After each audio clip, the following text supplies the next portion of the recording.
আমাদের এই প্রতিযোগিতার যারা বিপক্ষে বক্তব্য নিয়ে আসার জন্য এখানে হাজির হয়েছে তাদের মধ্য থেকে আগ্রান উচ্চ বিদ্যালয়ের দ্বিতীয় বক্তা শিলা জয়ীকে তার বক্তব্য উপস্থাপন করার জন্য। মাননীয় মডারেটর, কাজ না পেয়ে দেশের লাখো কোটি মানুষ যখন বেকার হয়ে জাতি ঘাড়ে নিঃশ্বাস ফেলছে, তখন প্রতিপক্ষের মানবিক শিকার প্রতিপাদ শুনে মনের ডায়েরিতে ভেসে ওঠে রফিক আজাদ সেই কবিতা, ভাত দে হারামজাদা নইলে মানচিত্র চিবে খাবো।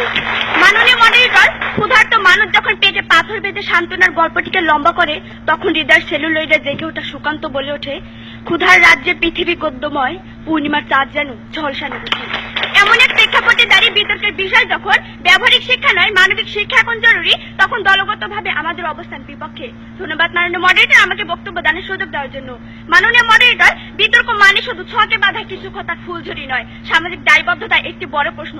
সেই জায়গায় দাঁড়িয়ে প্রতিপক্ষ যদি মানবিক শিক্ষার মাধ্যমে বেকারত্ব দূর করা কিংবা জনসংখ্যাকে জনশক্তিতে রূপান্তর করার স্বপ্ন দেখেন, তাহলে তা হবে আইকারুসের মোমের পাখায় ভর করে আকাশ ওড়া স্বপ্নের মতোই অলিক অবাস্তব।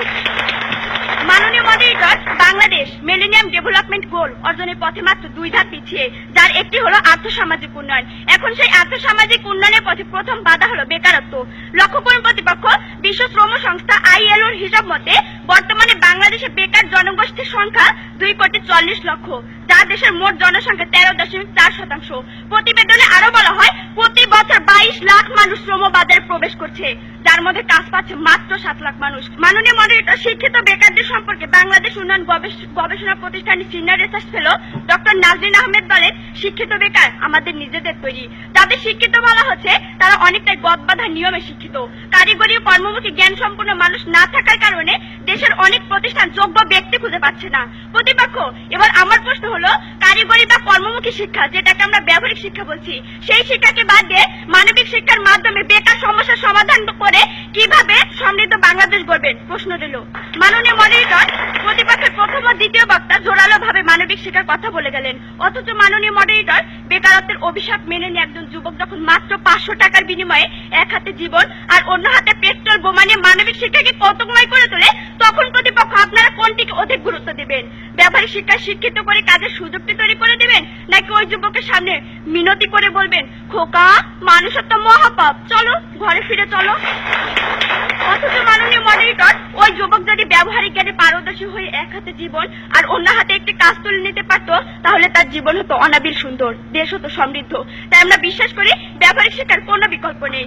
মাননীয় মডারেটর, ব্যবহারিক শিক্ষার প্রসার যত ঘটবে মানুষ তত বেশি দক্ষ হবে এবং তত বেশি প্রসারিত হবে শ্রম বাজার। বর্তমানে দেশের জনসংখ্যা বেকারত্বের মাত্রা বাড়িয়ে দেওয়ার কারণে শ্রম রপ্তানির মাধ্যমে ব্যক্তি উন্নয়ন সম্ভব হচ্ছে, আর ব্যক্তি উন্নয়ন নিশ্চিত হলেই তার হাত ধরে সমাজ ও রাষ্ট্র উন্নত হবে। কিন্তু ব্যবহারিক শিক্ষার অভাবে তা বাস্তবায়ন সম্ভব হচ্ছে না।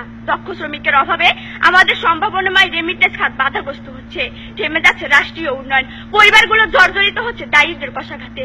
আমি তার জীবন্ত সাক্ষী। মাননীয় মডারেটর, আমার বাবা যেদিন অদক্ষ শ্রমিকের গ্লানি নিয়ে মধ্যপ্রাচ্য থেকে ফেরত এলেন, সেদিন থেকে আমাদের সংসারে ছারপোকারা রক্ত চুষতে শুরু করেছে। তারপর থেকে বাবাকে বহুবার বিবশ হতে দেখেছি। একজন পুরুষের পকেটে পয়সা না থাকলে কেমন যেন এলোমেলো হয়ে যায়, তা বাবাকে দেখে শিখেছি। মাঝে মাঝেই বাবা মায়ের কাছে জমানো টাকাগুলো কেড়ে নিত, মাকে খুশি করার জন্য বলতো, তোমার টাকা আমার টাকা, আমার টাকা আমার টাকা। আমি পরীক্ষার ফি দিতে পারিনি বলে বহুবার কমন রুমের জানালায় চোখ রেখে কেঁদেছি। ভালো একটি পোশাকের জন্য পড়া ভুলে না খেয়ে থেকেছি বহুবার। বন্ধুদের টিফিন দেখে জিভে জল আসতো, বলতে পারিনি। অথচ মাননীয় মডারেটর, আমার বাবা যদি কোনো প্রতিষ্ঠান থেকে শিক্ষিত হয়ে দক্ষতা অর্জন করতেন, তাহলে আমার স্বপ্নগুলো হয়তো মধ্যাকর্ষণ শক্তিতে ঝুলে থাকার মতো পেন্ডুলাম হয়ে দোল খেত না বারবার। মাননীয় মডারেটর, 1971 7 কোটি বাঙালির কণ্ঠে সেদিন ধ্বনিত হয়েছিল, মোরা একটি ফুলকে বাঁচাবো বলে যুদ্ধ করি, মোরা একটি মুখের হাসির জন্য অস্ত্র ধরি। 44 বছর কেটে গেল, এখন 2015। মাননীয় মডারেটর, বর্তমান প্রেক্ষাপটে নতুন আঙ্গিকে যদি গানটিকে আবার গাইতে বলা হয়, তাহলে তার প্রথম লাইনটি হবে, মোরা একটি ভালো কাজের জন্য যুদ্ধ করি। প্রতিপক্ষ, এই যখন চরম বাস্তবতা, তখন আপনার মানবিক শিক্ষা আমাকে সেই একটি ভালো কাজের নিশ্চয়তার টুকু দিতে সক্ষম কিনা দয়া করে তা বলে যাবেন। মাননীয় মডারেটর, সবশেষে ব্যবহারিক শিক্ষা ও মানবিক শিক্ষাকে তুলনা করতে এই বিতর্ক মঞ্চকে সাক্ষী হিসেবে দাঁড় করছি। মানবিকতার জায়গায় দাঁড়িয়ে ব্র্যাকের কল্যাণ বর্তমানে আমরা বিভিন্ন সামাজিক সমস্যা নিয়ে বিতর্ক করছি, কিন্তু এটিএন বাংলাদেশ স্টুডিও, এই ক্যামেরা, এই প্রযুক্তি যদি আমাদের পাশে এসে না দাঁড়াতো, তাহলে আমাদের যুক্তি, আমাদের তর্ক এদেশের লাখো কোটি মানুষের হৃদয়ে পৌঁছে দেওয়া সম্ভব হতো না। প্রতিপক্ষ, প্রযুক্তি তো ব্যবহারিক শিক্ষারই একটি অংশ। এই সত্য উপলব্ধি করার পরেও কি ব্যবহারিক শিক্ষার প্রয়োজনীয়তা অস্বীকার করবেন? প্রশ্ন রইল। মাননীয় মডারেটর, ব্যবহারিক শিক্ষাকে কাজে লাগিয়ে আমরা যদি দেশটাকে উন্নত করতে পারি, তাহলে দেশের প্রতিটি মানুষের সুখী জীবন নিশ্চিত হবে এবং বেজে উঠবে মানবিকতার জয়গান। তাই পরিশেষে বলতেই হয়, ব্যবহারিক শিক্ষায় যত বেশি উন্নত হবে দেশ, পথ হারাবে না বাংলাদেশ। ধন্যবাদ মাননীয় মডারেটর, ধন্যবাদ সবাইকে। সংসারের যিনি উপার্জনক্ষম ব্যক্তি, তার পকেটে যখন টাকা থাকে না, তখন সে আসলেই কিন্তু পাগল প্রায় হয়ে যায়। তার বাবার উদাহরণ দিয়েছে, মার টাকা নিয়ে নেয়।